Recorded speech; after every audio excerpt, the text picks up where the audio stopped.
గురువుగారు చెప్పబోయే క్లాసును అందరూ కూడా డిస్క్రిప్షన్ బాక్స్లో చూడండి. జయ శ్రీరంగనాయక, జయతు సంస్కృతం, జయతు భారతం. ఈ రోజున యుద్ధకాండలో 10వ సర్గలో 23వ శ్లోకం చెబుతున్నాం. విభీషణుడు చెబుతున్నాడు రావణాసురుడితో, త్యజస్వకోపం సుఖధర్మనాశనం, అనుస్వారం ఎక్కుబడింది. భజస్వధర్మం రతికీర్తివర్ధనం, ప్రసీద జీవేమ సపుత్రబాంధవా, ప్రదీయతాం దాశరథాయ మైథిలీ. చక్కని శ్లోకం అండి. త్యజస్వకోపం సుఖధర్మనాశనం, భజస్వధర్మం రతికీర్తివర్ధనం, ప్రసీద జీవేమ సపుత్రబాంధవా.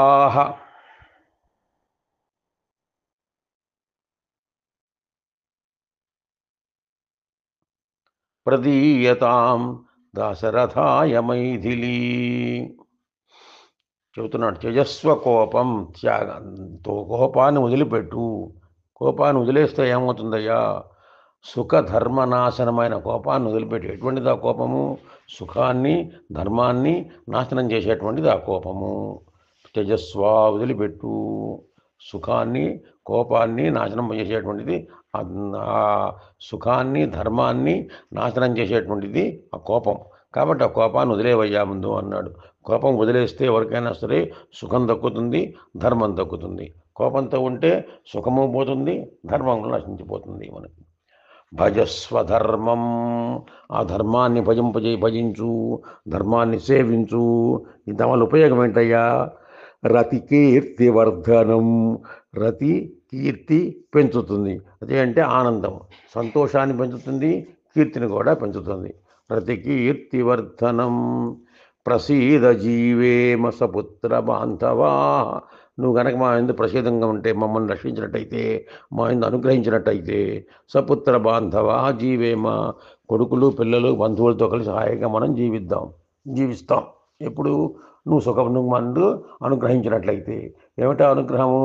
ప్రదీయతాం దాశరథాయ మైథిలీ, దాశరథాయ మైథిలీ ప్రదీయతాం. దాశరథ, దాశరథి, దాశరథాయ. దాశరథి అంటే దశరథస్య అపత్యం పుమాన్ దాశరథి, దశరథుని యొక్క ఒక సంతానము, పురుష సంతానం దాశరథి. దాశరథాయ అంటే దాశరథుని కొరకు, అంటే రాముని కొరకు.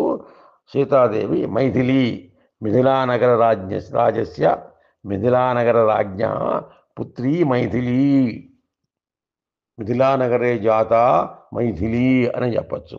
కాబట్టి ఆ సీతాదేవిని రాముడికి అందించు, పట్టుకెళ్ళి ఇవ్వబడుగాక.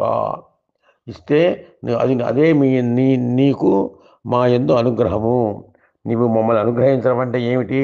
నువ్వు మాకు అనుగ్రహించావంటే మాకేదో ధనధాన్యాలు ఇవ్వని కానీ, భవనాలు ఇవ్వని కానీ, ఐశ్వర్యమని కానీ కోటలా.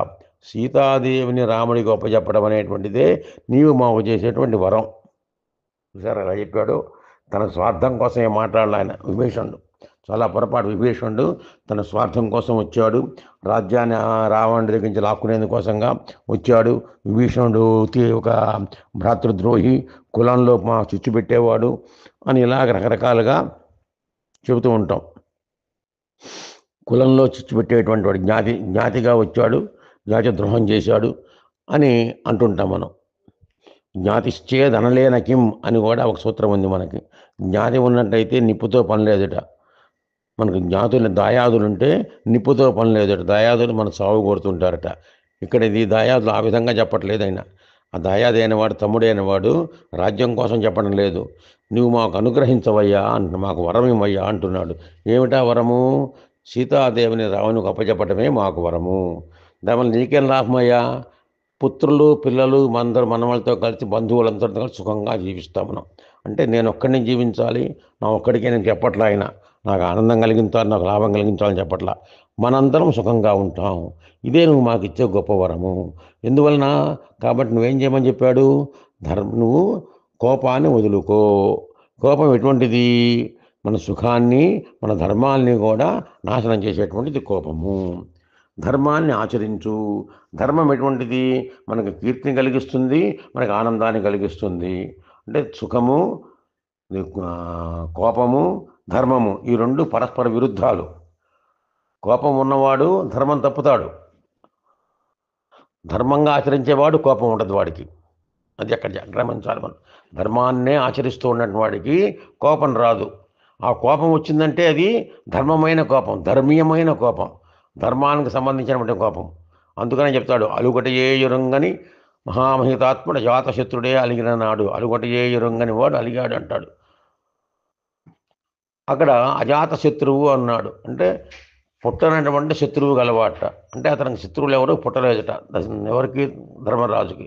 అంటే ధర్మరాజు ఎవరిని కూడా శత్రువులుగా చూడలేదని భావం. అంది శత్రువులుగా చూడలేదు అని భావంగా లెక్కేసుకున్నాడు. ఇక్కడ ఏం చెప్పేటది? ధర్మాన్ని ఆచరించే వ్యక్తికి కోపం ఉండదు. కోపం వచ్చింది అంటే, కోపంతో ఊగిపోయాడు అంటే ధర్మాన్ని తప్పుతున్నాడు అనమాట. కనుక ఆ రెండు చెబుతున్నాడు జాగ్రత్తగా. ముందు నువ్వు కోపం వదిలేయి అన్నాడు. కోపం వదిలేస్తే నాకేం లాభమయ్యా? నీకు లాభం, నాకు నష్టం అంటే కోపాన్ని ఉంచుకుంటే సుఖాన్ని నాశనం చేస్తుంది, నీ యొక్క ధర్మాన్ని కూడా నాశనం చేస్తుంది. కాబట్టి కోపాన్ని వదిలేయ్యా. మరేం చేయమంటావయ్యా? ధర్మాన్ని ఆచరించు, ధర్మాన్ని సేవించు. ధర్మం వల్ల ఫలితం ఏంటి? నీకు ఆనందం వస్తుంది, కీర్తి పెరుగుతుంది. అంటే మనం కనుక ధర్మంగా ఉంటే, మనం అందరం కూడా ధర్మాన్ని ఆచరించినట్లయితే మనకి ఆనందం వస్తుంది, కీర్తి పెరుగుతుంది. ధర్మ, అర్థ, కామ, మోక్షాలు 4 ఉన్నాయి. ఇవన్నీ కూడా ధర్మార్థ కామ మోక్షాల్లో మొదటిది ధర్మంగా చెప్పాడు, రెండోది అర్థము అన్నాడు, ధన సంపాదన. 3 కామం అంటే కోరికలు తీర్చుకోవటం. తర్వాత మోక్షము అన్నాడు, ధర్మార్థ కామ మోక్షాలని చెప్పడంలో. మొట్టమొదటిగా ఏం చెప్పాడు? ధర్మం చెప్పాడు. అంటే ధర్మంగా ఉన్నట్టయితే మనకి అర్థం వస్తుంది, డబ్బు కూడా వస్తుంది, ధన సంపాదన అవుతుంది. ధర్మం ద్వారా ధర్మాదర్థ ప్రభవతి, ధర్మం చేతనే ధనం వస్తుంది. ఆ ధనంతో మన కోరికలు తీరుతాయి. ఈ రెండు అయిన తర్వాత మన మోక్షాన్ని కూడా సంపాదించుకోవచ్చు ధర్మంగా ఉంటే.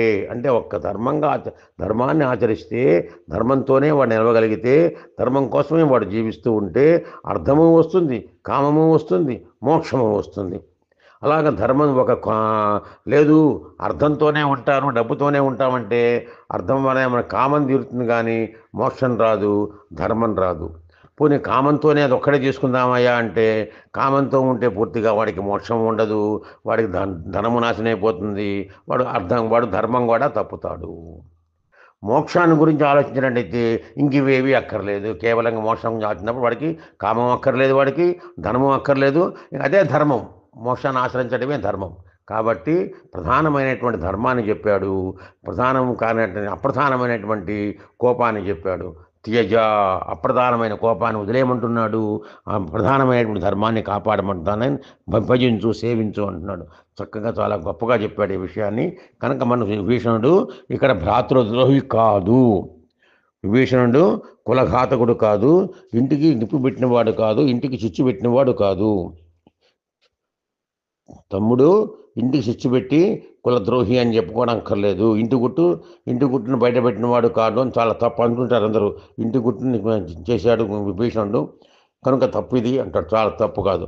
తను చెప్పాల్సినంత చెప్పాడు, ఎంత చెప్పాలో అంత చెప్పాడు. దానివల్ల నష్టం కూడా చెప్పాడు. సీతాదేవిని ఉంచుకోవడం మూలంగా నష్టం అని చెప్పాడు. సీతాదేవిని ఉంచుకున్నట్లు ఇంకా చాలా వస్తుంది, భయంకరంగా మాట్లాడతాడు. సీతాదేవి అనేటువంటి నిప్పుని పట్టుకొచ్చావయ్యా, పాము లాంటిది, దాన్ని ఎవరు చెప్పారో తెలుసుకోమని చెప్పి అని కూడా అంటాడు. సీతాదేవి మన కుల నాశనం చేస్తుందయ్యా అని కూడా చెప్పాడు. హితవు చెబుతున్నాడు, ధర్మాన్ని ఆచరించు, కోపాన్ని వదిలిపెట్టు. దీని మూలంగా అదే మాకు ఒక అనుగ్రహము, మాకు ప్రసాదము, అది మాకు వరంగా ఇవ్వయ్యా. ఇస్తే ఏమిటా వరము అంటే సీతాదేవిని రాముడు గొప్పచెప్పడమే మాకు వరము అని ఎన్నో రకాల హితవు చెప్పిన తర్వాత వినకపోతే అతన్ని కూడా తిట్టి బయటికి గంటే పరిస్థితి వస్తే అప్పుడు వదిలి వచ్చాడు తప్పించి ఆయన ముందుగా వదిలి రాలేదు, రాజ్యం కోసం రాలేదు.